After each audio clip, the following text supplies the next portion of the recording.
Amendment 72 proposes a raise in tobacco tax in Colorado. Some say this is to encourage people to not smoke or otherwise discourage people from starting.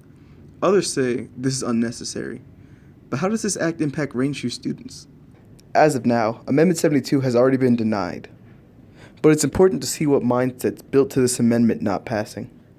While the community may be small, there is a community of students who smoke at Rangeview that will be affected by this action.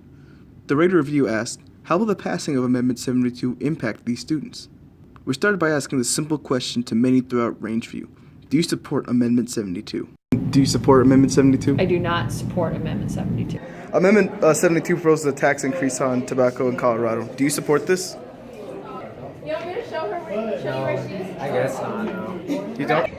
I do support Amendment 72. Yep. Tobacco is dangerous. To some, it's a drug. If they did increase the tax on tobacco, it would probably help me quit. But do you plan on quitting? It's difficult, but I do. You support this action? It doesn't bother me either way. Tobacco, it's a bad product. So. Amendment 72 claims to use the money raised from the tax increase on education and prevention of tobacco use to the youth. However, some believe this not to be true. As I mentioned earlier, the tax money is supposed to go towards smoking education and prevention. What else, in addition or instead of, do you think the money should go towards? You know, that's just too tough a question because they don't put the money where they say anyway. So, I'm not even going to respond to that. Okay. Thank you. It says that if it were to pass, the tax money would go towards school, like education of like cigarette prevention and stuff like that. Do you think that's actually going to happen? It might, but we've been putting money towards prevention of use of tobacco since I was in high school in the 80s. It has significantly dropped. We used to do the same thing about drunk driving, right? So what do we have to continue to educate youth about? The dangers of cigarettes? Yes. The dangers of alcohol? Yes. But the most newly thing that we've passed here in the state of Colorado is marijuana. And I've yet to see education come down to that to the schools. So I don't think it's an impact. I don't think it will be an impact if it passes.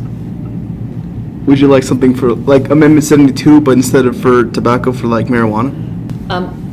When they tie any type of taxes to changing the Colorado Constitution, I'm against it.